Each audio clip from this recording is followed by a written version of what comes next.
ओम नमो भगवते वासुदेवाय। ओम नमो भगवते वासुदेवाय। मुखं करोति वाचालं पंगुं लंघयते गिरिं यत्कृपातमहं वन्दे श्रीगुरुदीनतारिणं परमानंद माधवं श्रीचैतन्यमीश्वरम्। हरे कृष्ण कृष्ण कृष्ण हरे हरे, हरे राम राम राम हरे हरे। हरे कृष्ण। श्रीमद् भगवद गीता यथारूप अध्याय 15 श्लोक संख्या आज हम 6 समझने का प्रयास करेंगे। कल श्लोक संख्या 5 हो चुका, राइट? पूरा हो गया था 5। तात्पर्य भी जी हाँ, 5 हो गया। यस प्रभु। ठीक है, तो श्लोक संख्या 5 हमने समझा था और श्लोक संख्या 5 बहुत ही महत्वपूर्ण श्लोक है, क्योंकि हमने श्लोक संख्या, ध्यान से समझिएगा, 1 और 2 में समझा उस पेड़ के बारे में, अस्वस्थ बरगद के पेड़ के बारे में जो भौतिक जगत से तुलना किया गया है। श्लोक संख्या 3 में समझा कैसे इस आसक्ति वाले बरगद के पेड़ को काटना है, अर्थात भौतिक जगत में जो हमारी आसक्ति को काटना है, असंग शस्त्रेण दृढ़ेन चित्वा। फिर श्लोक संख्या हमने 4 में समझा था कि हमें इस पेड़ को काटने के बाद ऐसे स्थान, ऐसे मार्ग पर जाना है जहां जाकर वापस न लौटना पड़े और भगवान की शरण जाना है। ठीक है, बैकग्राउंड क्लियर है आप सभी को?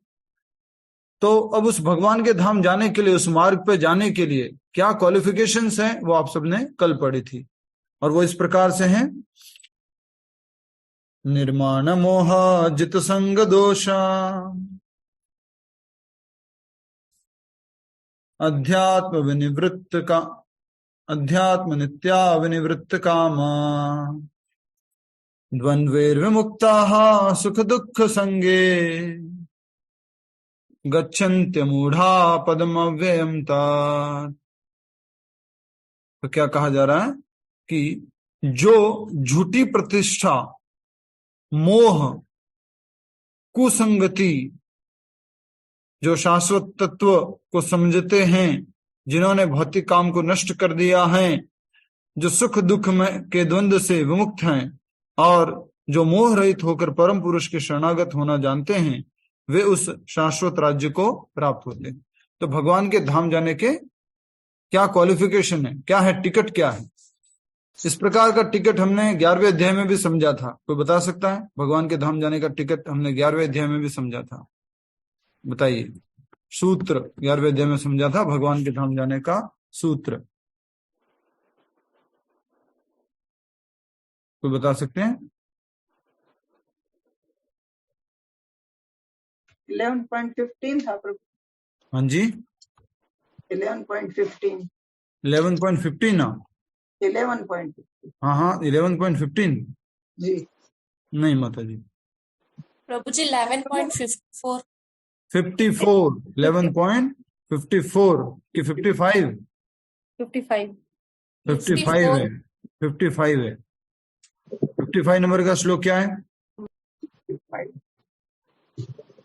बोलिए। मत कर्म कृन् मत परमो मत भक्त संग वर्जितः निर्वैरैः सर्वभूतेषु यह समामेति पांडवा। श्लोक संख्या 55, अध्याय 11। वहां पर भी लिखा हुआ है भगवान के धाम जाने का सूत्र, भगवान के धाम जाने का फॉर्मूला। तो क्या क्या उसमें गुण बताया था? मत कर्म कृन्, क्या करना चाहिए वो? पूनम गर्ग माता जी बोलिए, मत कर्म कृन् अनुवाद।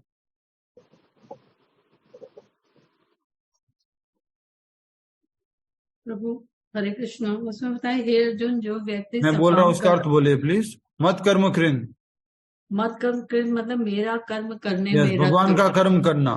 हाँ। मत भक्ता, मत भक्ता, मेरी, भगवान कह रहे मेरी भक्ति में रत। हाँ, मत कर्म कृन् मत भक्ता संग वर्जितः, क्या है? सकाम कर्म तथा मनोधर्म के कलमश से मुक्त। यस, और मत परमो पीछे रह गया था। मत परम, मुझे ही अपना परम लक्ष्य मानो। हाँ, परम लक्ष्य मानते हुए।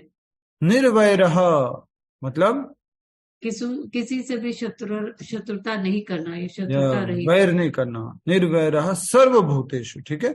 तो वहां पर भी हमने इसी तरह की बात समझी थी, जैसा कल प्रभु जी ने, सुचेंद्र गौर प्रभु जी ने बताया था।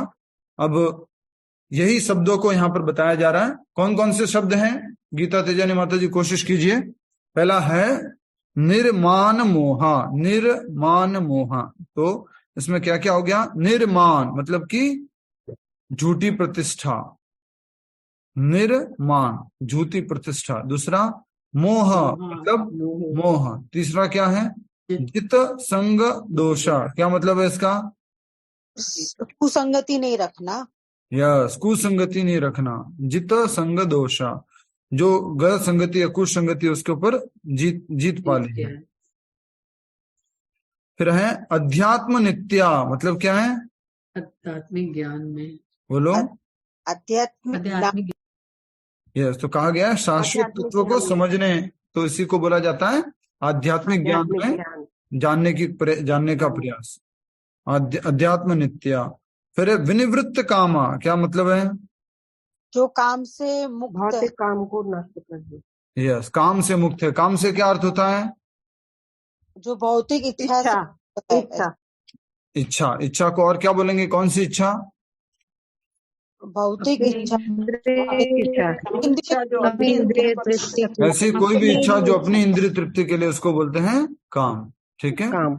हाँ, तो बोला है विनिवृत्त कामाः। फिर उसको बोला द्वंद्वेर विमुक्ताः, द्वंद्वेर विमुक्ताः। द्वंद्व मतलब झगड़े, ऐसे जैसे सुख दुख राग द्वेष, द्वैतता, सुख दुख राग द्वेष लाभ हानि मान अपमान, ये क्या है? द्वैतता। तो उसमें भी क्या रहता है? वो मुक्त रहता है। सुख दुख संगे है, और इसका मतलब क्या हुआ? सुख दुख से सुख और दुख में समान रहता है। सुख और दुख रूपी जो द्वंद्व है उससे क्या है? वो विमुक्त है। और फिर गच्छन्त्य मूढ़ा परम अव्ययम तप। तो कितने पॉइंट हो गए इसमें? कितने बिंदु हो गए? 7। क्या क्या है बोलिए सुनिधि माता जी। झूठी प्रतिष्ठा, मोह, कुसंगति से मुक्त, शाश्वत तत्व यानी कि आध्यात्मिक ज्ञान की शाश्वता, भौतिक काम नष्ट, सुख दुख के द्वंद्व से मुक्ति, और मोह रहित होते भगवान की शरणागति। वो तो आप अपने से उर्दू में पढ़ रहे हैं, संस्कृत शब्दों के अनुसार आपको देखना था। जस्ट एक बार फिर से देख लीजिए। आपने कल समझ लिया था ना अच्छे से, तो मैं टाइम नहीं दूंगा इसको। कल क्लियर हो गया था बाकी डिवोटीज? जी हो गया था प्रभु। ठीक है। तो पहला है निर्माण मोहा, अर्थात की झूठे मान से रहित, झूठे निर्माण मतलब झूठे मान से रहित। दूसरा मोह, मोह से रहित। तीसरा जित संग दोषा, जिसने क्या कर दिया है? कुसंगति से मुक्त हो चुका है।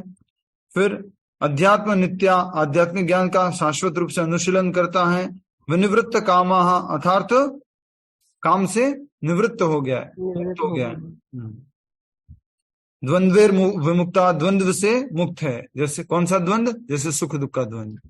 तो ये सब हमने समझा था एक भक्त के गुण। अगर वो ये भक्त के अंदर ये गुण है तो क्या कर सकता है? भक्त के अंदर ये गुण है तो वो क्या कर सकता है? भगवान को पा सकता है, भगवान को जा सकता है, भगवान तक पहुंच सकता है, भौतिक जगत के बंधन को काट करके आध्यात्मिक जगत में प्रवेश कर सकता है। ठीक है, कल तात्पर्य भी हो गया था। आज हम 6वां श्लोक कर रहे हैं। उस धाम के बारे में बताया जा रहा है। वो धाम कैसा है? जैसे बोला था ना, उस धाम की खोज करनी चाहिए। तो वो धाम कैसा है उसको समझने का प्रयास करेंगे। ठीक है, तो मैं रिक्वेस्ट करता हूं आप में से, कहाँ गए? सुधा अग्रवाल मत जी। यस, श्लोक को दोहरान कीजिए। मैं श्लोक बोलता हूं, आप रिपीट करेंगे। न तद भाषयते सूर्यो, न तत् भाषयते सूर्यो, न शशांको न पावकः, न शशांको न पावकः, यद्गत्वा न निवर्तन्ते, यद्गत्वा न निर्वन्ते, यद्गत्वा न निवर्तन्ते, यद्गत्वा न निवर्तन्ते, तद्धामं परमं मम, तद्वादं परम मम, तद्धाम परमं मम, तद्धामं परम मम। हाँ, तो एक बार फिर से उच्चारण कीजिए। बहुत ही सुंदर श्लोक है, याद रखने वाले श्लोक है ये। श्लोक संख्या 5, श्लोक संख्या 6 और श्लोक संख्या 7, ये याद रखने वाले तीनों सीरीज है पूरी। न तद्भासयते सूर्यो न तद्भाषयते सूर्यो न शशांको न पावकः न शशांको न पावकः यद्गत्वा न निवर्तन्ते यद्गत्वा न निवर्तन्ते तद्धाम परमं मम। धामः परम मम। यस, तो बहुत ही सुंदर रूप से कहा जा रहा है। शब्दार्थ दोहराइए। ना नहीं, ना नहीं, तथा वह, ततः वह, भासयते प्रकाशित करता है, भासयते प्रकाशित करता है, सूर्य सूर्य, सूर्य सूर्य, न तो, न तो, शशांकः चंद्रमा, शशांकः न चंद्रमा, तो, न तो, पावकः अग्नि बिजली, पावकः अग्नि बिजली, यत जहां, यत जहां, गत्वा जाकर, गत्वा न जाकर, कभी नहीं, न कभी नहीं, निवर्तन्ते वापस आते हैं, निवर्तन्ते वापस आते हैं, तद्धामा वह धाम, तद धाम वह धाम, परमम परम, परमम परम, मम मेरा। मम मेरा। अनुवाद तथा तात्पर्य शिल प्रभुपाद जी द्वारा। शिल प्रभुपाद की जय। अनुवाद दोहराइए। वह मेरा परम धाम, वह मेरा परम धाम, न तो सूर्य या चंद्रमा के द्वारा, चंद्र के द्वारा न सूर्य या चंद्र के द्वारा प्रकाशित होता है, प्रकाशित होता है, और न अग्नि या बिजली से। न अग्नि या बिजली से। जो लोग वहां पहुंच जाते हैं, जो लोग वहां पहुंच जाते हैं, वे इस भौतिक जगत में फिर से लौटकर नहीं आते। वे इस भौतिक जगत में फिर से लौटकर नहीं आते हैं। यस, बहुत ही सुंदर। तो ये कौन से जगत की बात की गई है प्रमिला खेमानी माता जी? कौन से जगत के बारे में बताया गया है प्रमिला खेमानी माता जी? बोलो वृंदावन धाम प्रभु। यस, आध्यात्मिक जगत के बारे में। तो कहा जा रहा है कि भगवान के आध्यात्मिक जगत में न तो किसकी आवश्यकता पड़ती है, बोलो? सूर्य की। सूर्य की। नहीं किसकी आवश्यकता पड़ती है? चंद्र की। नहीं किसकी आवश्यकता पड़ती है? अग्नि बिजली की।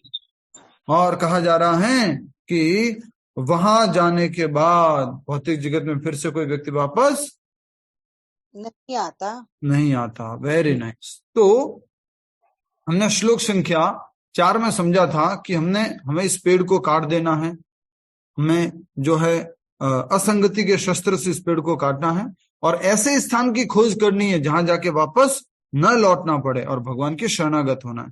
तो यहाँ पर यही बताया गया है कि ये जो पिछले श्लोक में जो अलग अलग बताया, निर्माण मोहा जित संग दोषा अध्यात्म नित्या विनिवृत्त कामा द्वंद्वेर विमुक्ता सुख दुख संगेर गच्छन्त्य मूढ़ा परम अव्ययम तत्। तो भगवान बता रहे हैं कि ये जो गुण वाला व्यक्ति है वो अगर भगवान के पास जाएगा तो वापस नहीं आएगा। हमें यही बताया जा रहा है, भौतिक जगत से हमें मुक्त होना है और आध्यात्मिक जगत में प्रवेश करना है। श्लोक याद कीजिएगा। श्लोक संख्या 5 में मुख्य शब्द के लिए लिख लीजिए निर्माण मोहा। श्लोक संख्या 5 का मुख्य शब्द है निर्माण मोहा।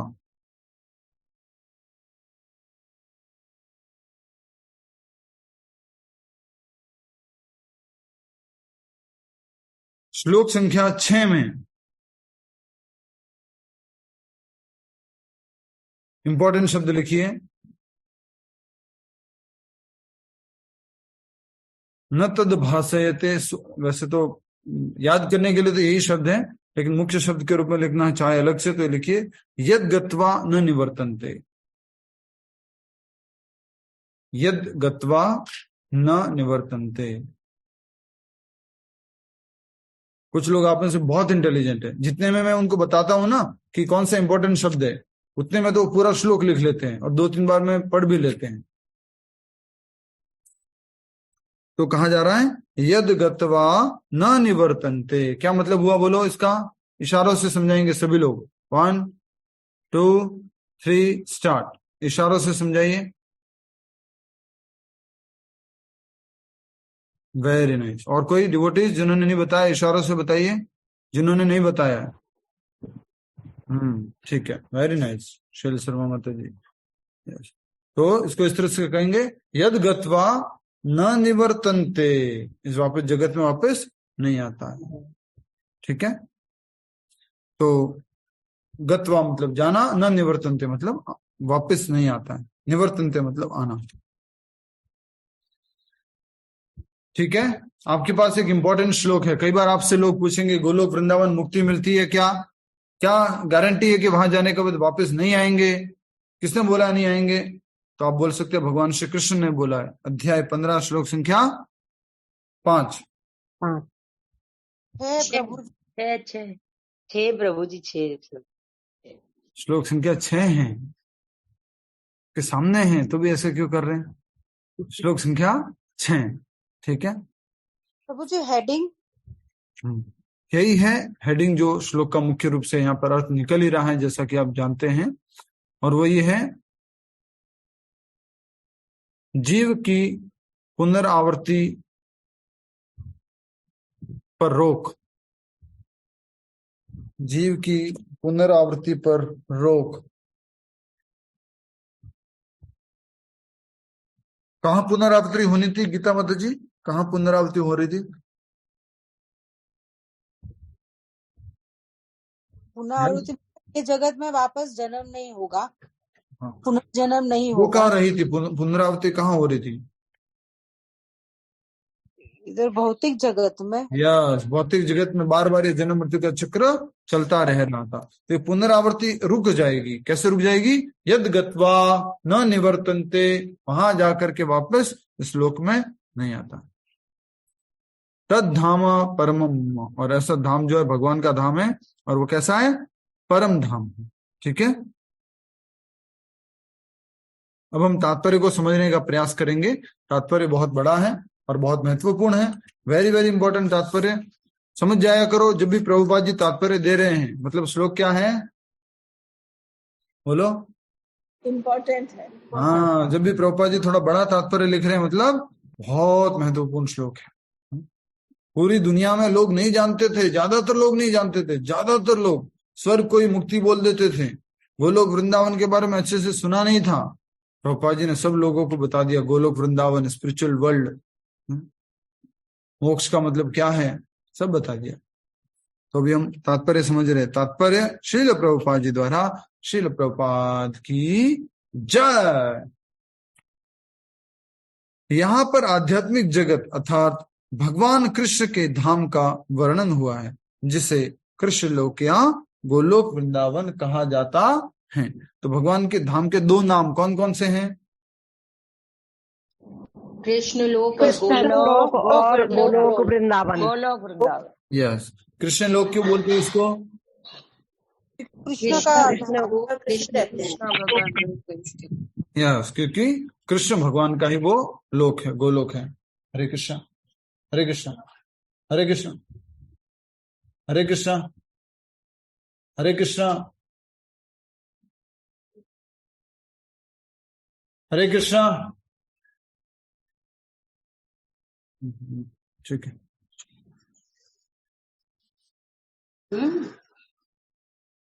जी। तो हम बात कर रहे थे, यद गत्वा न निवर्तन्ते तद धाम परमम। ठीक है, तो कृष्ण धाम को ही गोलोक वृंदावन कहते हैं, और कृष्ण धाम ही भगवान का आध्यात्मिक धाम है, चिन्मय धाम है। और चिन्मय आकाश में न तो सूर्य प्रकाश की आवश्यकता है, न चंद्र प्रकाश अथवा अग्नि या बिजली की, क्योंकि सारे लोग स्वयं प्रकाशित हैं। इस भौतिक जगत में लाइट किससे आती है? प्रकाश किससे आता है? सूर्य से। सूर्य से आता है। रात को प्रकाश किससे आता है? चंद्रमा से। तो इसलिए हमारे श्लोक में लिखा हुआ है शशांक और सूर्य। शशांक मतलब क्या हो गया? चंद्रमा, और सूर्य मतलब क्या हो गया? सूर्य। तो भौतिक जगत में जितने भी तारे वगैरह हैं, जितने भी ग्रह हैं, उनको भी जो है तेज जो है वो किससे मिलता है? भगवान श्री कृष्ण। यस, सूर्य से। अब ये बताइए सूर्य को कहां से मिलता है?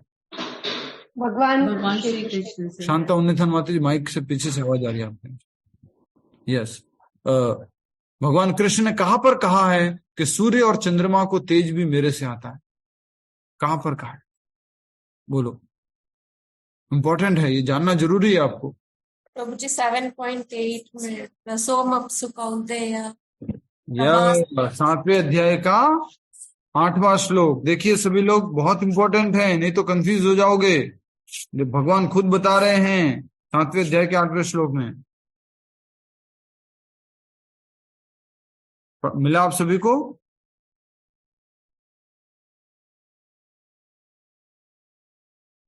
जी यस, प्रभु। हाँ, क्या लिखा हुआ है?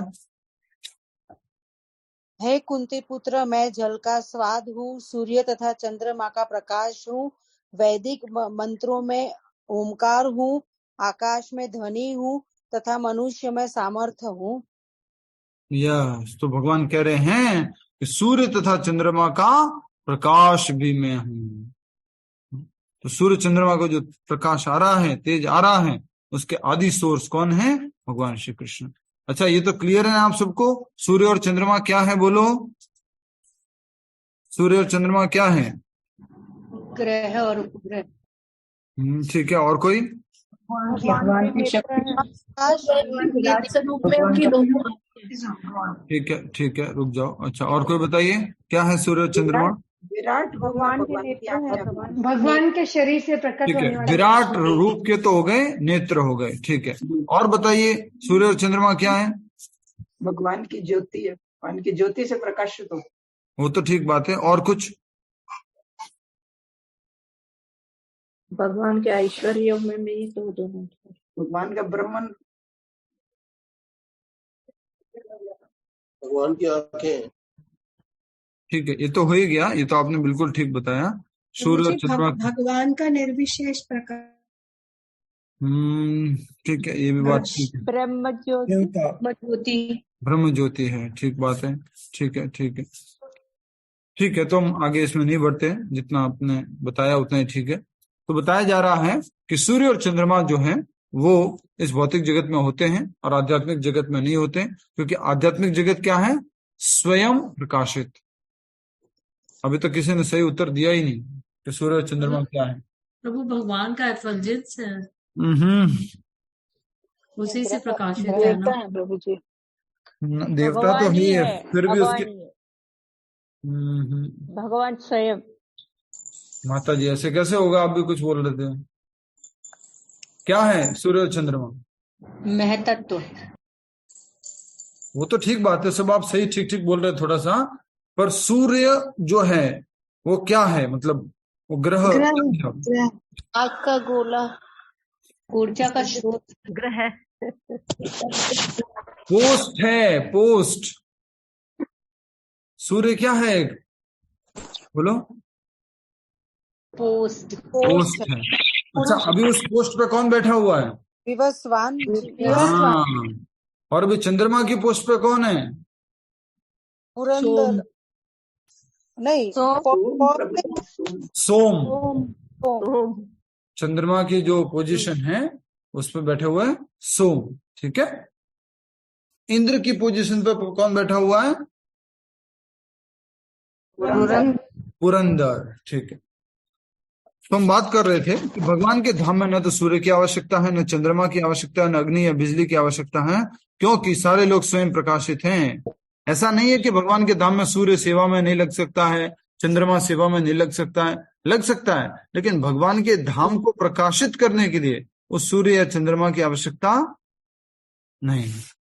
ठीक है, इस ब्रह्मांड में केवल एक लोक सूर्य ऐसा है जो स्वयं प्रकाशित है, लेकिन आध्यात्मिक आकाश में सभी लोग स्वयं प्रकाशित हैं। हरि बोल। अच्छा, जल्दी से एक बात करो, साइंटिस्ट के थोड़ा सा विरोध चलते हैं। साइंटिस्ट कुछ और बोलते हैं, आप लोग बोलिएगा। यस, एक ब्रह्मांड में कितने सूर्य हैं? एक ही रहता है। साइंटिस्ट लोग क्या बोलते हैं? एक ही सूर्य। साइंटिस्ट लोग क्या बोलते हैं? एक ब्रह्मांड में कितने सूर्य हैं? एक ही सूर्य। अरे साइंटिस्ट का पूछ रहा हूं, आपने बोल दिया माता जी, 2 बार सुन लिया मैंने। यस, कौन बताएगा? साइंटिस्ट बोलते हैं कि जो स्टार्स होते हैं ना वो भी सूर्य है। अनंत।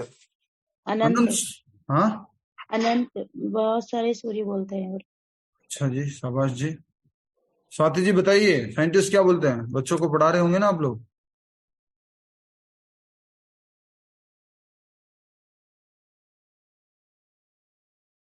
नहीं, ठीक है। साइंटिस्ट लोग कहते हैं कि हर एक ब्रह्मांड में बहुत सारी गैलेक्सी है। बहुत सारी क्या है? गैलेक्सी। गैलेक्सी है, हाँ, गैलेक्सी और वो स्टार है प्रभु जी और सब। हर एक गैलेक्सी में एक एक सूर्य है, वो ऐसे कहते हैं। लेकिन हमारे शास्त्र क्या कहते हैं? एक ब्रह्मांड में एक सूर्य है। ठीक है, देखिए, तो इसी के बारे में लिखा हुआ है कि इस ब्रह्मांड में केवल एक लोक, सूर्य लोक ऐसा है जो स्वयं प्रकाशित है। अर्थात स्वयं प्रकाशित से मतलब समझते हैं लतिका माता जी? स्वयं प्रकाशित हाँ जी प्रभु जी। क्या मतलब होता है बताइए ना। हाँ जी, क्या मतलब उसमें अपना स्वयं का प्रकाश है प्रभु जी, उससे ज्यादा हम। ठीक है, बिल्कुल सही बोला। सेल्फ इल्यूमिनेटेड और खुद से ही प्रकाशित है, किसी और से बाहर से ऊर्जा की लाइट की आवश्यकता नहीं है। हमारे जगत में, इस भौतिक जगत में वैसे तो क्या है? अंधकार है, लेकिन सूर्य भगवान ने ऐसा बना दिया है जो सूर्य की रोशनी सर्वत्र फैली हुई है और उससे जो है क्या हो रखा है? सब जगह प्रकाश हो रखा है। तो कहा जा रहा है कि इस ब्रह्मांड में केवल एक लोक सूर्य ऐसा है जो स्वयं प्रकाशित है, लेकिन आध्यात्मिक आकाश में सभी लोक स्वयं प्रकाशित हैं। क्या समझ में आया? छाया खुद माता जी, छाया खुद माता जी, क्या समझ में आया? हाँ प्रभु जी, आध्यात्मिक जगत मतलब भगवान के धाम में तो स्वयं प्रकाशित है, उधर सूर्य या चंद्र की जरूरत नहीं पड़ती है। तो आध्यात्मिक जगत में जो है वहां पर सूर्य की जरूरत नहीं है, चंद्रमा की जरूरत नहीं है। क्यों? क्योंकि भौतिक जगत में तो मात्र एक ही ग्रह स्वयं प्रकाशित है, वो है सूर्य। लेकिन आध्यात्मिक जगत में हर एक लोक, हर एक स्थान स्वयं प्रकाशित है। और वो प्रकाश कहां से आ रहा है जो सबको प्रकाशित कर रहा है आध्यात्मिक जगत में? ब्रह्म ज्योति से। भगवान का तेज। यस, भगवान के शरीर की कांति, तेज, उसको क्या कहते हैं? ब्रह्म ज्योति। ब्रह्म ज्योति। ब्रह्म ज्योति कहते हैं। ब्रह्म ज्योति। वेरी नाइस, वेरी नाइस, ब्रह्म ज्योति कहते हैं। तो ब्रह्म ज्योति की बात हो रही है यहाँ पर कि ब्रह्म ज्योति जो है उसके कारण आध्यात्मिक जगत में हर एक लोक स्वयं प्रकाशित है, सेल्फ इल्यूमिनेटेड है। यहाँ पर जितने भी तारे हैं, यहाँ पर जितनी भी चीजें हैं, वो कैसे प्रकाशमान होती है? सूर्य से। सूर्य से। बहुत अच्छा, वेरी नाइस। म्यूट कर दीजिए प्लीज। इस ब्रह्मांड में केवल एक लोक सूर्य ऐसा है जो स्वयं प्रकाशित है, लेकिन आध्यात्मिक आकाश में सभी लोक स्वयं प्रकाशित हैं। उन समस्त लोकों के जिन्हें वैकुंठ कहा जाता है चमचमाते तेज से चमकीला आकाश बनता है, जिसे ब्रह्म ज्योति कहते हैं। समझ में आया आपको? ब्रह्म ज्योति किसे कह रहे हैं यहाँ पर समझने के लिए? जितने भी स्वयं प्रकाशित लोक हैं, स्वयं प्रकाशित ग्रह हैं, उनसे फिर क्या निकलती है? रोशनी निकलती है, और वो सब जगह अपना प्रकाश फैलाती है। और उस सारे प्रकाश को क्या कहते हैं? ब्रह्म ज्योति। ब्रह्म ज्योति। ठीक है, हमने इसको उल्टा पढ़ा था, लेकिन यहाँ पर कैसे बताया जा रहा है? हमने ऐसे पढ़ा था कि भगवान के शरीर से कांति निकलती है, वो सारे लोगों को प्रकाशमान करती है।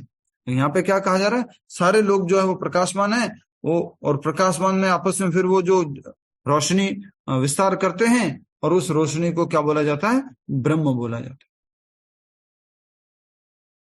ठीक है, ब्रह्म ज्योति।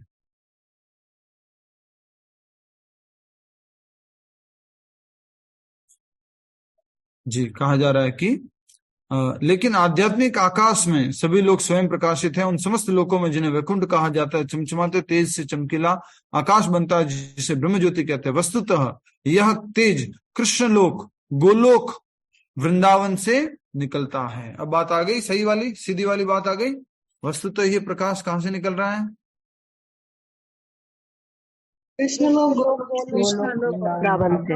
यस, कृष्ण लोक या गोलोक वृंदावन से ये प्रकाश निकल रहा है। ठीक है, वेरी नाइस। नेक्स्ट पढ़ेंगे हम। नेक्स्ट बात क्या कही गई है? इस तेज का एक अंश महत्त्व अर्थात भौतिक जगत से आच्छादित रहता है। इस तेज का एक अंश महत्त्व अर्थात भौतिक जगत से आच्छादित रहता है। समझ में आया? दीपा गुप्ता माता जी, ओम प्रकाश जी को समझ में आया क्या कहा गया? नहीं आया प्रभु जी। समझिए, देखिए सब लोग भक्त लोग आए हुए हैं, सब लोग समझिए। कहा जा रहा है कि इस तेज का एक अंश, कौन से तेज का?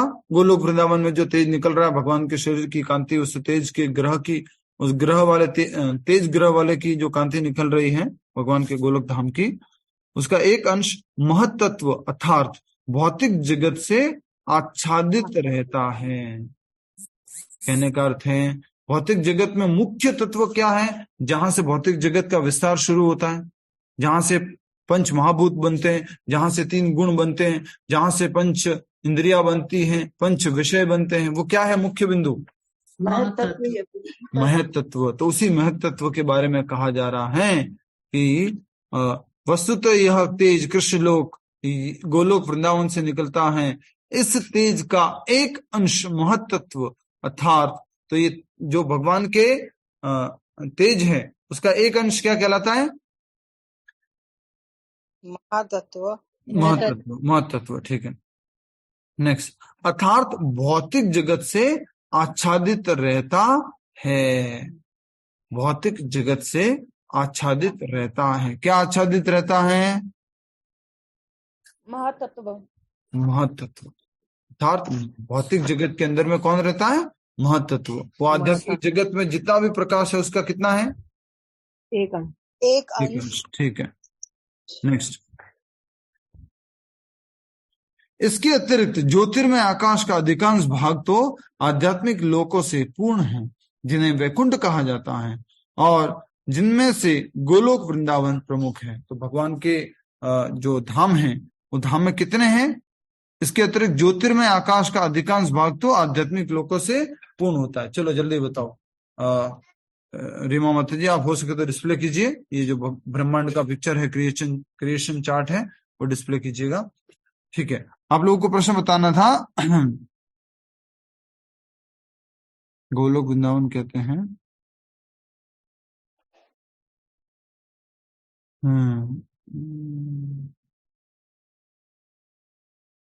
अच्छा, सबसे पहले बताइए वैकुंठ शब्द का अर्थ क्या है? जिसमें कोई नहीं है, कोई चिंता ना हो। वैकुंठ, कुंठ नहीं है वहां पर, चिंता नहीं है। विगत कुंठ अति वैकुंठ। ठीक है,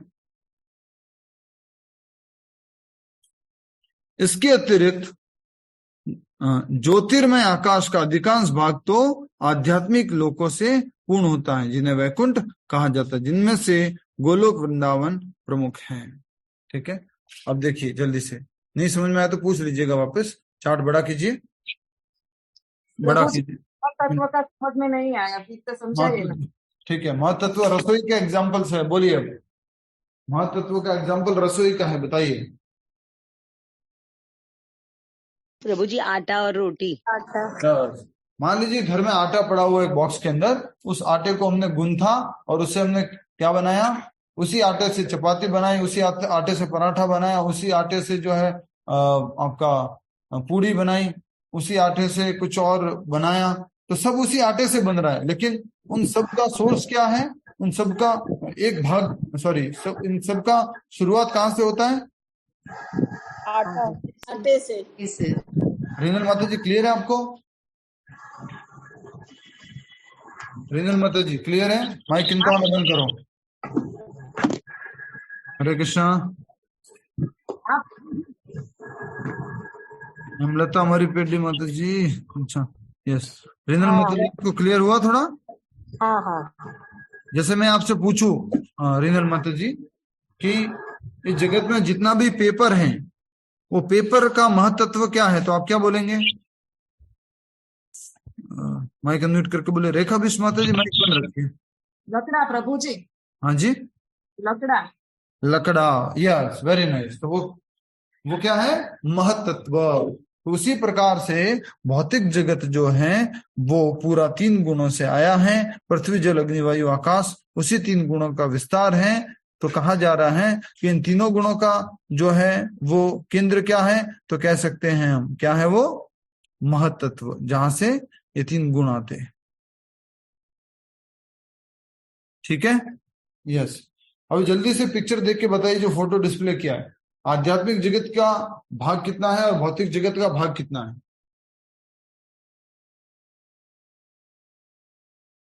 आध्यात्मिक जगत का साइज कितना है, भौतिक जगत का साइज कितना है? बोलो। आध्यात्मिक जगत का बहुत ज्यादा है और भौतिक बड़ा जगत है, का कम है। भौतिक जगत 1/4 है। क्या बात है, बिल्कुल सुशीला माता जी ने सही बोला। और ये जो किसने बोला था कि ये बड़ा है और ये छोटा है, बिल्कुल ठीक बात है। लेकिन हम कह रहे हैं कि नाप में अगर समझना चाहे तो कितना है, तो कहा जाता है 1 पाद भौतिक जगत है और 3 पाद कौन है? बोलो। आध्यात्मिक जगत। यस, 1 पाद जो है वो भौतिक जगत है और 3 पाद क्या है? आध्यात्मिक जगत है। ठीक है, तो हम समझने का प्रयास कर रहे थे कि किस बिंदु के लिए हमने बोला था, ये डिस्प्ले कर दीजिएगा।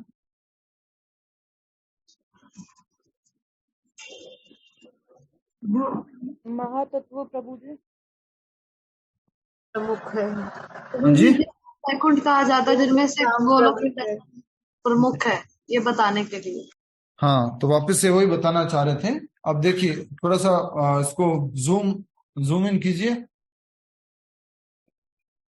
जूम इन कीजिए प्लीज। या अपनी अपनी स्क्रीन पे इसको बड़ा करो। कर लिया प्रभु जी। स्क्रीन पे कर लिया है, ठीक है। तो देख सकते हैं आप यहाँ स्क्रीन के ऊपर जो ये व्हाइट। हाँ जी, क्या कह रहे हैं आप?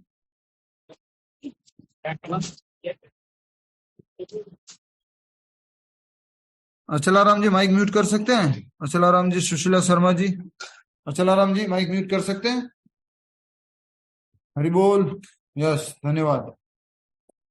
तो भौतिक जगत जो है वो 1 पाद है, आध्यात्मिक जगत जो है वो 3 पाद है। तो कहा जा रहा है कि ये आध्यात्मिक जगत में हर एक जो है लोक वो स्वयं प्रकाशित हैं और आध्यात्मिक जो लोक हैं, चिन्मय आकाश जो है, उस आकाश में सबसे ऊपर का जो धाम है वो क्या है? गोलोक वृंदावन धाम। गोलोक वृंदावन धाम, जल्दी से बताओ गोलोक वृंदावन कैसा दिख रहा है अभी आपको पिक्चर के अंदर, और वो अंदर क्या दर्शन हो रहे हैं और वो कैसा दिख रहा है गोलोक वृंदावन? गोल्डन कमल दिख रहा की है, दिख रही है। अंदर राधा गोल्डन है और राधा कृष्ण ठीक है, और कोई? फूल के रूप में फ्लावर ही है। यस, ये जो गुलाब का फूल दिख रहा है आपको, ये जो गुलाब का फूल है वो क्या है? कमल का फूल। कमल का फूल है प्रभु जी। अच्छा, कमल का फूल। ठीक है ठीक है ठीक है ठीक है, इसका मतलब आप देख रहे हैं, क्लियर हो गया। तो ये जो कमल का फूल जो आपको दिख रहा है, ये किसको रिप्रेजेंट कर रहा है? गोलोक वृंदावन को। ठीक है, और गोलोक वृंदावन सारे लोकों में क्या है? सबसे हाईएस्ट है, टॉप मोस्ट है। वैकुंठ लोक कहाँ दिख रहे हैं, कोई बता सकता है? जिनको नहीं समझ में आया वो पूछ लेना, मैं नहीं डांटूंगा। ठीक है, मैं डांटूंगा नहीं, पूछ लेना। वैकुंठ लोक कहाँ दिख रहा है इसमें? गोलोक से नीचे जो ब्लू रेड का बीच में, ब्लू और रेड में। गोलोक का नीचे जो पोर्शन है वैकुंठ। ठीक है, जिन्होंने उत्तर दे दिया उनके अलावा बताइए ये वैकुंठ कौन सा है? ये वाले जी, गोलोक धाम के नीचे प्रभु। यहाँ पे राधा कृष्ण लक्ष्मी नारायण है वहाँ पे। से ऊपर का ठीक है, तो आप देख सकते हैं वैकुंठ लोक आप अगर देखेंगे ब्लू और रेड कलर का दिखाया गया है यहाँ पर, और बीच में एक आसन है। आसन के ऊपर कौन विराजमान है? लक्ष्मी नारायण। लक्ष्मी नारायण।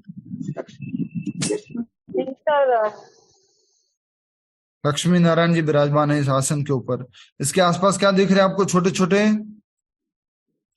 ब्रह्मांड है प्रभु। ब्रह्मांड नहीं, ग्रह बोलेंगे, लोक बोलेंगे। ठीक है, अलग अलग लोक हैं। इसको जूम करके देखिए आप अपनी अपनी स्क्रीन में, क्या क्या फोटो दिख रहा है एक एक लोक में, बोलो। प्रभु जी नहीं दिख रहा है। इससे मतलब बड़ा प्रभु जी नहीं हो रहा है वो, जूम नहीं हो रहा है। प्रभु जी नहीं दिख रहा। दिख नहीं रहा है मतलब आपको डिस्प्ले में नहीं आ रहा है? नहीं दिख रहा है, लेकिन क्लियर नहीं है। क्लियर नहीं है। ठीक है, जूम नहीं हो रहा। Okay okay okay okay okay okay okay. Rima ji देखिए, आप जूम कीजिए, आप खुद ही जूम कर सकते हैं। मैक्सिमम हो रहा है प्रभु जी। पिंच जूम कीजिए, पिंच जूम।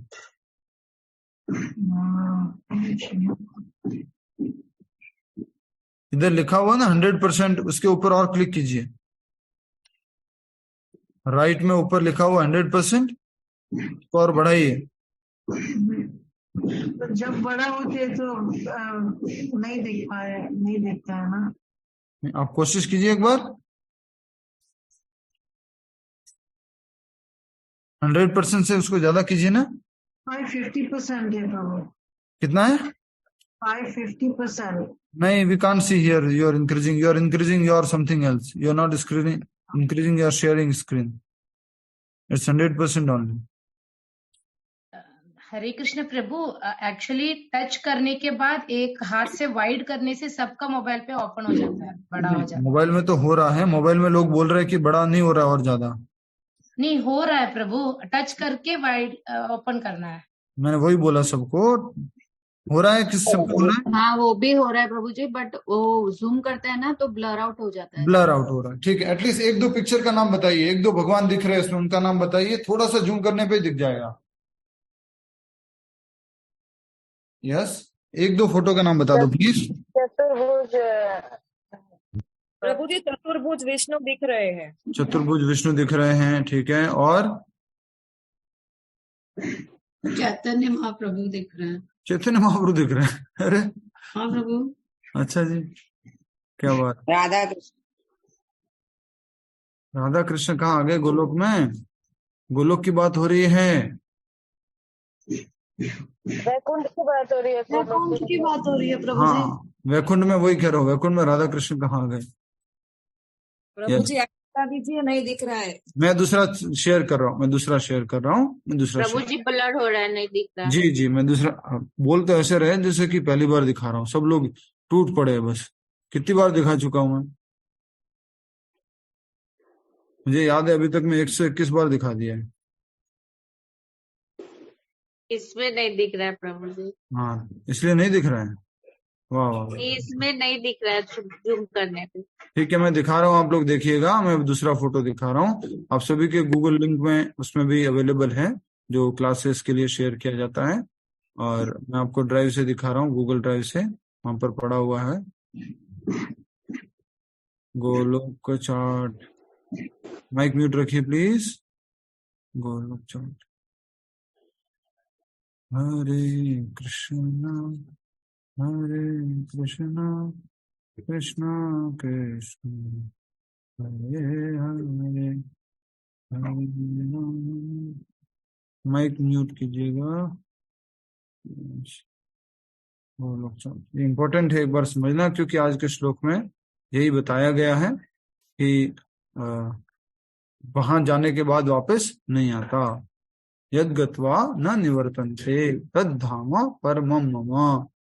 भगवान के धाम जाएंगे वहां पर वापस नहीं आते हैं। हरे कृष्णा। अच्छा, इतना तो बता दो कि गोलोक के अंदर तो भगवान श्री कृष्ण हैं। वैकुंठ में जितने भी हैं वो कितने भुजाओं वाले वैकुंठ वाले? वैकुंठ में जितना भी जो कुछ भी है वो चतुर्भुज रूप में है। Very nice. हरे कृष्णा प्रभु जी, उसमें कल्कि और नरसिम्हा और बुद्धा का भी दिखाई दे रहा है श्लोक। यस, ठीक है, ठीक बात है, ठीक बात है। प्रभु जी भगवान नारायण के सारे अवतार। अब ठीक बोला आपने। किसने बोला ये? लतिका। क्या बात है, हरी बोल। मैं दिखा रहा हूँ, देखिएगा आप लोग, स्क्रीन शेयर कर रहा हूँ, थोड़ा सा ये क्वालिटी वाला है। हरे क्लियर हो गया, कृष्ण। दिख रहा है सारा। दिख रहा है, ऑटोमेटिक क्लियर हो गया। मैंने मोबाइल पे खोला हुआ था तब। वो तो आपका मोबाइल का अलग है ना। हरी बोल हरी बोल हरी बोल हरी बोल हरी बोल। आपका स्क्रीन ऑफ कर दिया है। यस, अब देखिए। यस, दिख रहा है अब आपको? जी प्रभु जी। हाँ, स्क्रीन पे एक दो भगवान के नाम बताइए जो गोलोक में दिख रहे हैं, इसमें वैकुंठ में दिख रहे हैं। नरसिंह देव प्रभु जी। हाँ जी, नरसिंह देव दिख रहे हैं। और लक्ष्मी, वराह अवतार। वराह अवतार दिख रही है, वराह दिख रहे हैं। ठीक है, बहुत मत्स्य सुंदर। दिख रही है। हाँ हाँ,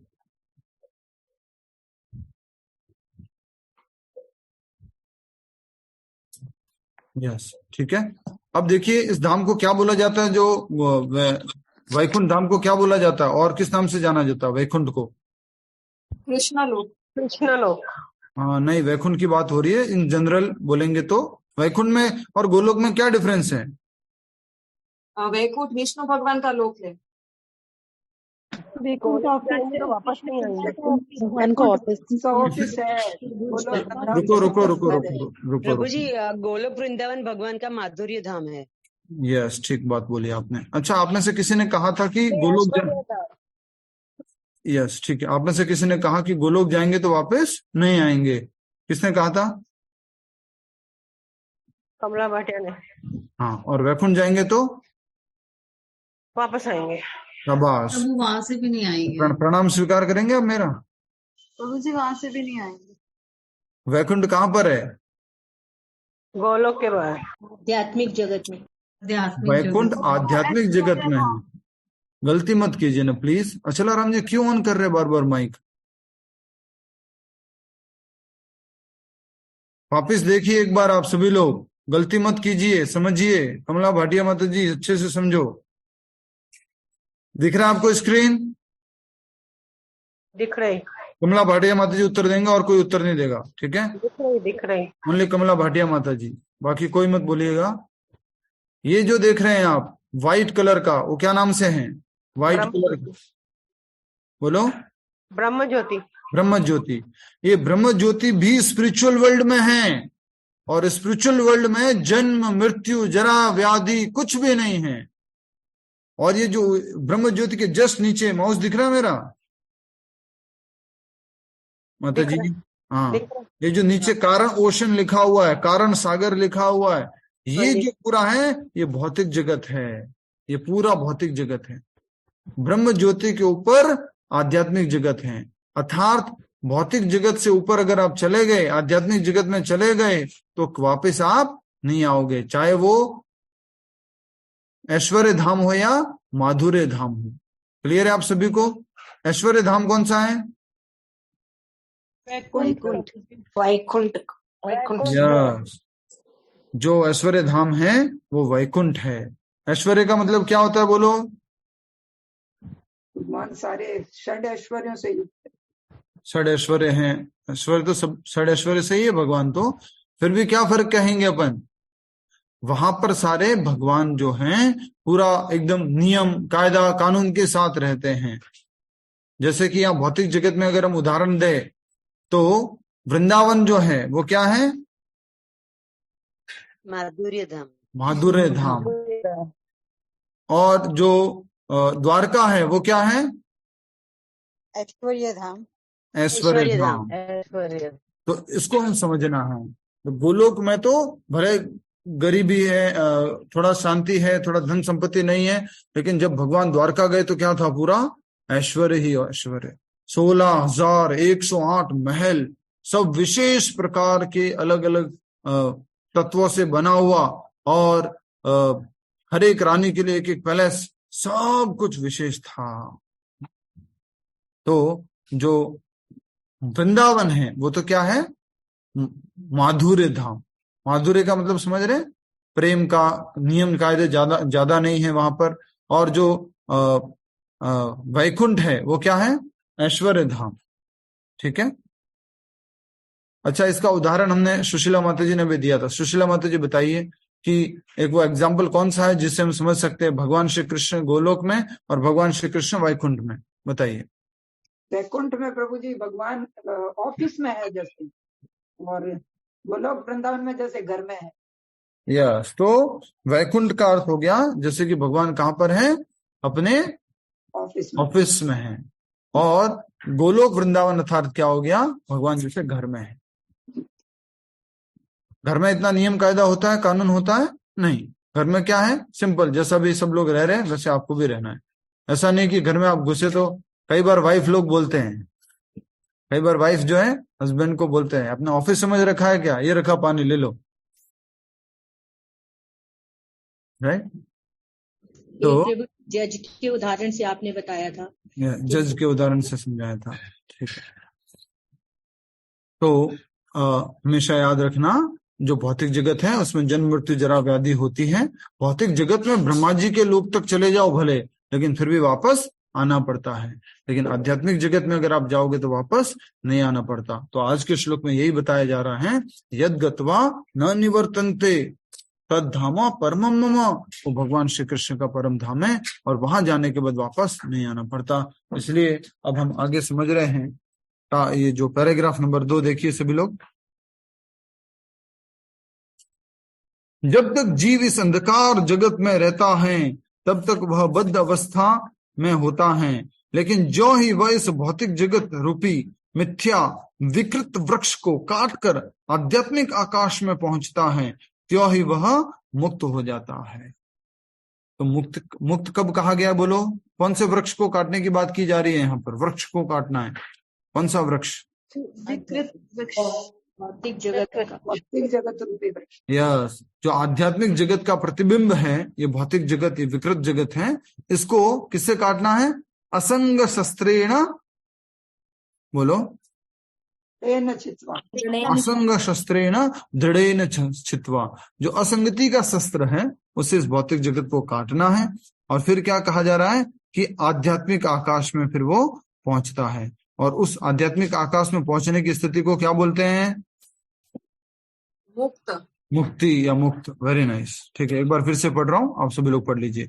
जब तक जीव इस अंधकार में जगत, यहां से सूर्य हटा दोगे ना इस भौतिक जगत से, तो ये जगत कैसा हो जाएगा? बोलो, अंधकार में।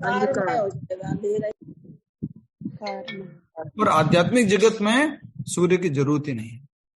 तो कहा जा रहा है कि तब तक वह बद्ध अवस्था में होता है, जब तक इस भौतिक जगत में। जो ही वह इस भौतिक जगत रूपी मिथ्या विकृत वृक्ष को काट कर आध्यात्मिक आकाश में पहुंचता है त्यों ही वह मुक्त हो जाता है। तब वह यहां वापस नहीं आता। कहाँ लिखा हुआ कि वहां जाने के बाद वापस नहीं आते? इसी श्लोक में प्रभु जी। ये बात को याद रखिएगा।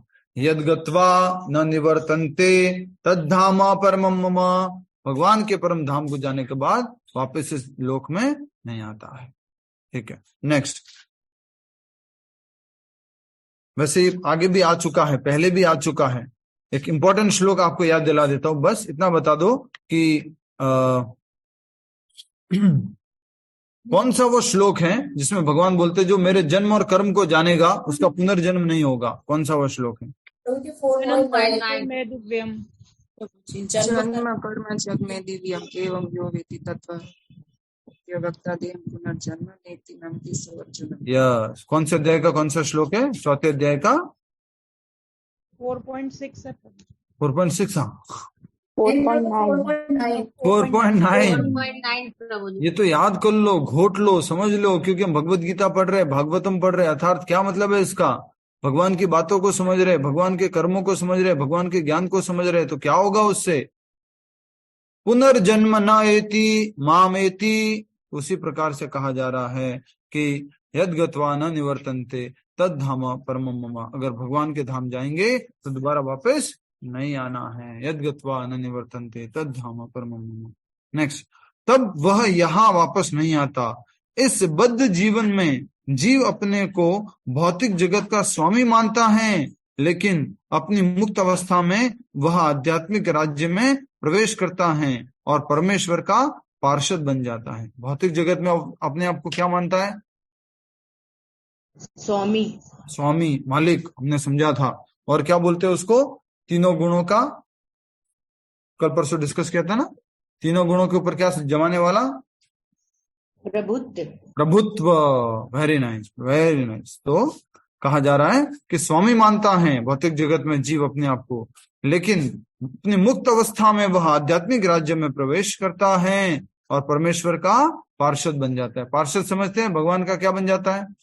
एसोसिएट बन जाता है, भगवान का साथी बन जाता है मुक्त अवस्था में।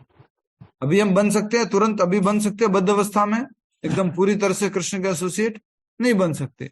भौतिक जगत में रहते हुए बन सकते हैं, इसको थोड़ा सा उत्तर देना है। भौतिक वैसे तो नहीं बन सकते, पर भौतिक जगत में रहते हुए क्या हम बन सकते हैं? बन सकते हैं। कैसे बन सकते हैं प्रभु जी? उनका प्रचार करके। उनका नहीं उनका कृष्ण भावनामृत में हम ज्यादा कृष्ण भावनामृत हो करके पूरी तरह से जब हम कृष्ण भावना भावित होंगे तो क्या हो जाएंगे? हम जो है मुक्त हो जाएंगे। भौतिक जगत में रहते हुए भी मुक्त हो जाएंगे। जीवन मुक्तश्च उच्यते इहा यस्य हरेर दासे कर्मणा मनसा। कि जीवन में रहते हुए भी, इस शरीर में रहते हुए भी क्या हो जाएंगे? मुक्त हो जाएंगे। और फिर कहा जा रहा है कि इस जीवन में रहते हुए भी भगवान के क्या बन जाओगे आप? पार्षद। जब आप कर्म से, मन से, वचन से, शरीर से, सब प्रकार से भगवान के कार्य में लग जाओगे तो भगवान के पार्षद बन जाओगे इस जगत में रहते हुए भी। वहां पर वह सच्चिदानंद में जीवन बिताता है आध्यात्मिक जगत में। किसी को कुछ पूछना है इसमें? आध्यात्मिक जगत, भौतिक जगत क्लियर है? लास्ट पैराग्राफ पढ़ लीजिए, सेकंड लास्ट है ये। इस सूचना से मनुष्य को मुग्ध हो जाना चाहिए। ये हमने जब पहले क्लास ली थी ना तो बहुत अच्छे से बताया था इस पॉइंट के ऊपर, अगर किसी को याद होगा तो शाम वाले क्लास में। क्या मतलब हुआ इसका? स्वाति जी बताइए। इस सूचना से जीव को मुग्ध हो जाना चाहिए, क्या समझते हैं आप? हरे कृष्णा, स्वाति जी बताइए। हाँ प्रभु जी, क्या बताऊं, कैसे बताऊं? इंग्लिश में बोलिए, क्या क्या लिखा हुआ उसको समझाइए। One should be captivated by this information. Yes, यहाँ लिखा हुआ है कि जब जैसे ही इस सूचना को मनुष्य प्राप्त करता है उसको मुग्ध हो जाना चाहिए। मतलब कि हाँ, ऐसा संभव है? कोई ऐसा जगत है जहां जाके वापस नहीं आना है? अच्छा, कैसे जा सकते हैं वहां पर? जन्म मृत्यु जरा व्याधि नहीं है, बुढ़ापन नहीं है, बीमारियां नहीं है, मृत्यु नहीं है। ओह, ऐसा जगत भी है? अच्छा, तो ये इंफॉर्मेशन जब मिलती है मनुष्य को तो पूरी तरह से मोहित हो जाता है। अर्थात कहने का अर्थ मुग्ध हो जाता है, खो जाता है उसमें, captivated. Just by this information he has lost all the material sense.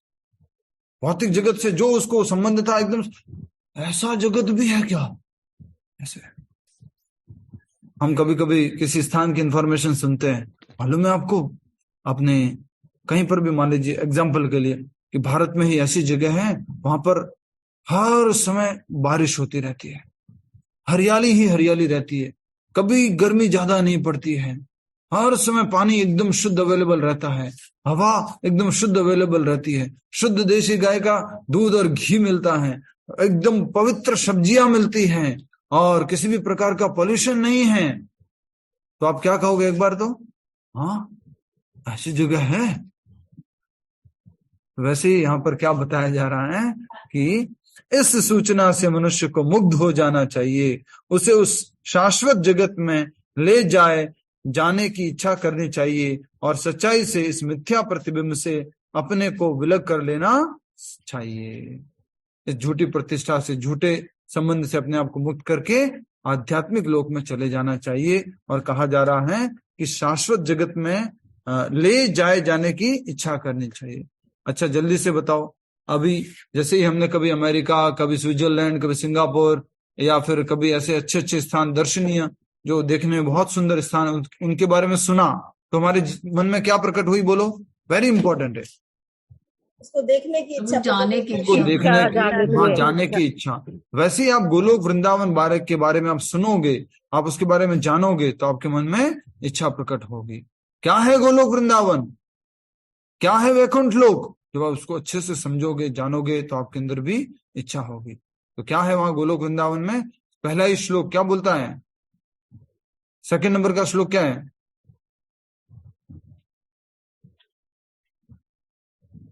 बोलिए। वेणुं क्वणन्तम रविंद दलायताक्षम बर्हावतम समसितांबुद सुंदरांगम कंदर्पकोटिकमनीय विशेष शोभम गोविंदमादि पुरुषम तमहम भजामि। भगवान की सुंदरता के बारे में बता दिया। फिर क्या बताते हैं वहां पर? क्या क्या है, बोलो बोलो ना। कामधेनु गाय है, और क्या? सुरभि गाय है, कल्प वृक्ष है, सहस्त्र लक्ष्मियां हैं।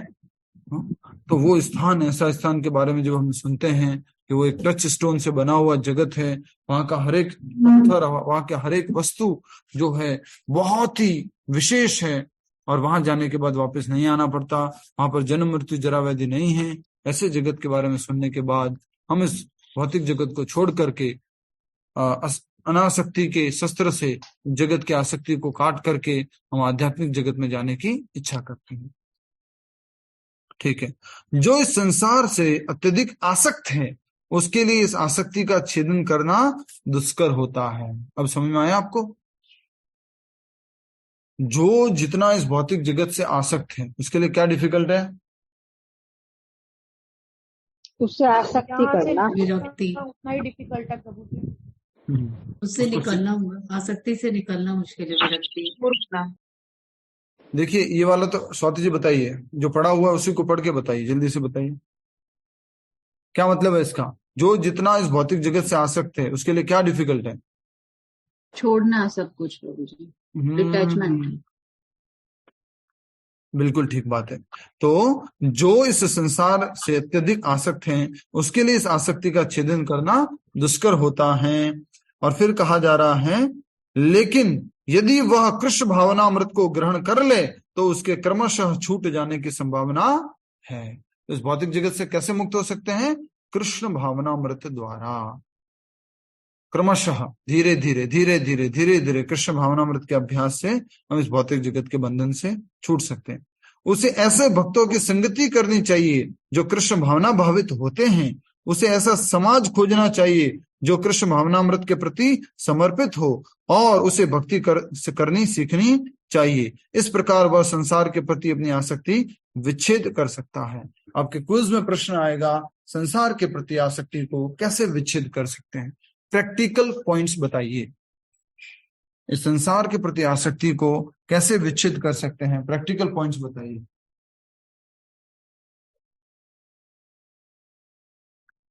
यस पूनम माता जी बताइए, क्या क्या है?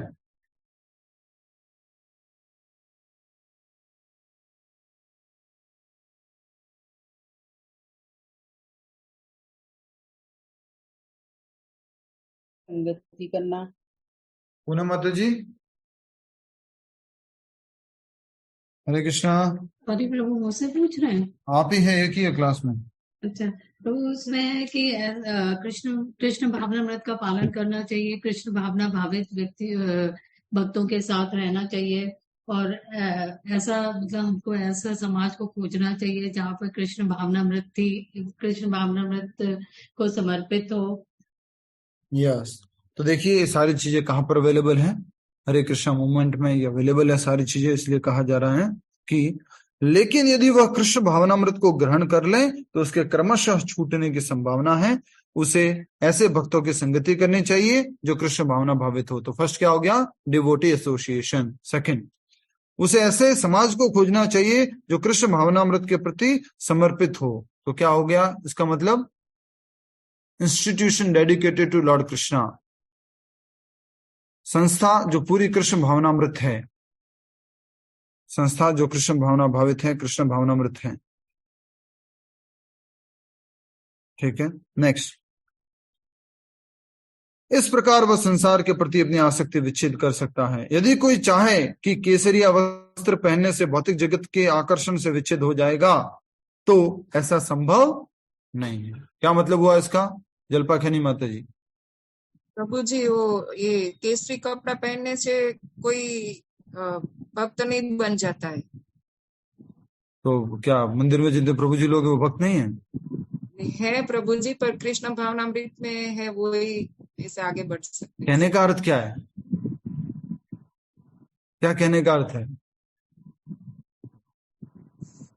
यस, रीनल माता जी मदद कीजिए। आपने सही बोला है, उसको और थोड़ा करेक्ट करना। मतलब जो केसरिया वस्त्र नहीं पहना है वो भी कृष्ण भक्त हो सकते हैं, ऐसा। यस, कहने का अर्थ है कि ऐसा नहीं है कि जो ऐसे वस्त्र धारण करेगा, भगवे वस्त्र धारण करेगा, वो भक्त है, और जो नहीं धारण किया वो भक्त नहीं है। भक्त कौन है? जो भौतिक जगत से आसक्त नहीं है और आध्यात्मिक जगत से, भगवान श्री कृष्ण से आसक्त है, वो भक्त है। आप में से कोई सोचे कि अब तो मैं जो है बहुत आसक्त हूं भौतिक जगत से, अब मैं जो है वस्त्र बदल लेता हूं, तो वस्त्र बदलने से मन बदल जाएगा, आसक्ति बदल जाएगी? नहीं प्रभु जी, वस्त्र बदलने से मानसिकता नहीं बदल सकती। थोड़ा बहुत मदद करता है, ये मदद करता है आपको, लेकिन इससे मानसिकता नहीं बदलती। मदद करता है इसलिए वेशभूषा दी गई है, आपको डिटैचमेंट में मदद करता है। नेक्स्ट पूरा हो जाएगा ये। यदि कोई चाहे कि केसरिया वस्त्र पहनने से भौतिक जगत के प्रति, भौतिक जगत के आकर्षण से विच्छेद हो जाएगा, तो ऐसा संभव नहीं है। उसे भगवत भक्ति के प्रति आसक्त होना चाहिए। अतएव मनुष्य को चाहिए कि गंभीरता पूर्वक समझे कि 12वें अध्याय में भक्ति का जैसा वर्णन है, वही वास्तविक वृक्ष की इस मिथ्या अभिव्यक्ति से बाहर निकलने का एकमात्र साधन है। 12वें अध्याय में क्या बताई गई है? भक्ति के स्टेप्स बताए गए, और अंत में क्या बताया गया है? भगवान को कौन सा भक्त प्रिय है। ठीक है, वो 12वें अध्याय के 13वें 14वें श्लोक, 15वें 16वें 17वें 18वें 19वें 20वें, इसमें बताया गया कि कौन सा भक्त भगवान को प्रिय है। अद्वेष्टा सर्वभूता नाम मैत्रः करुण एव च, जो द्वेष नहीं करता, जो सबका दयालु मित्र है। निर्ममो निरहंकारः, उसमें ममता की भावना नहीं है, अर्थात कि ये मेरा है उसकी भावना नहीं है, अहंकार नहीं है, वो भक्त भगवान को प्रिय है। तो कहा जा रहा है कि अतएव मनुष्य को चाहिए कि गंभीरता पूर्वक समझे कि 12वें अध्याय में भक्ति का जैसा वर्णन है, वही वास्तविक वृक्ष की इस मिथ्या अभिव्यक्ति से बाहर निकलने का एकमात्र साधन है। 14वें अध्याय में बताया गया है कि भौतिक प्रकृति द्वारा सारी विधियां दूषित हो जाती हैं, केवल भक्ति ही शुद्ध रूप से दिव्य है। अच्छा, हमने 14वें अध्याय में ये कौन सा श्लोक को रेफर कर रहे हैं? अब पिछले ही अध्याय था, कौन से श्लोक को ये रेफर कर रहा है तात्पर्य बताओ? अभी पढ़ा है जस्ट 22, 23, 24, 25। बोलो जल्दी बोलो। 14.26 प्रभु जी। हाँ जी, 14.26। 14.26 बिल्कुल सही उत्तर है। हरि बोल। क्या कहा गया था? माम च यो अव्यभिचारेण भक्ति योगेन सेवते सगुणान सम्यतीत्यतान ब्रह्म भूयाय कल्पते। मेरी अव्यभिचारिणी भक्ति करोगे तो क्या हो जाओगे? 3 गुणों से पार हो जाओगे। अर्जुन ने प्रश्न पूछा था, 3 गुणों से कैसे पार हो? नेक्स्ट, यहां परमम मम शब्द महत्वपूर्ण है। वास्तव में जगत का कोना कोना भगवान की संपत्ति है, परंतु दिव्य जगत परम है और 6 ऐश्वर्यों से पूर्ण है। 6 ऐश्वर्य क्या क्या है? याद करो जल्दी से, बोलो। रूप, धन, बल, यश, ज्ञान और वैराग्य। यश अर्थात की फेम, रूप अर्थात की सुंदरता, बल अर्थात की स्ट्रेंथ जो शक्ति है, ज्ञान अर्थात की ज्ञान, और कौन सा रह गया? धन अर्थात की धन, और लास्ट में क्या आ गया आपका? त्याग। तो कि भगवान का जो धाम है वो 6 ऐश्वर्यों से परिपूर्ण रहता है। वैसे तो हर कोई जगह भगवान की है, कोना कोना भगवान का है, लेकिन फिर भी भगवान का धाम जो है वो भगवान का धाम है, वो दिव्य है, 6 ऐश्वर्य से पूर्ण है। कठोपनिषद में इसकी भी पुष्टि की गई है कि दिव्य जगत में सूर्य प्रकाश, चंद्र प्रकाश या तारागण की कोई आवश्यकता नहीं है। भगवत गीता में कहाँ व्याख्या की गई है इसकी? स्वाति जी, भगवत गीता में कहाँ व्याख्या की गई है कि सूर्य की आवश्यकता नहीं है, चंद्रमा की आवश्यकता नहीं है, बिजली की आवश्यकता नहीं है? भगवत गीता में। ये तो हमने पढ़ लिया उपनिषद का। नेक्स्ट इसी श्लोक में प्रभु जी। क्या बात है, हरि बोल। इसी श्लोक में लिखा हुआ, न तद भासयते सूर्यो न शशांक न पावकः। वाह, अच्छा आगे लिखा हुआ है, ये तो लिखा हुआ है आपका उपनिषद का, ठीक है।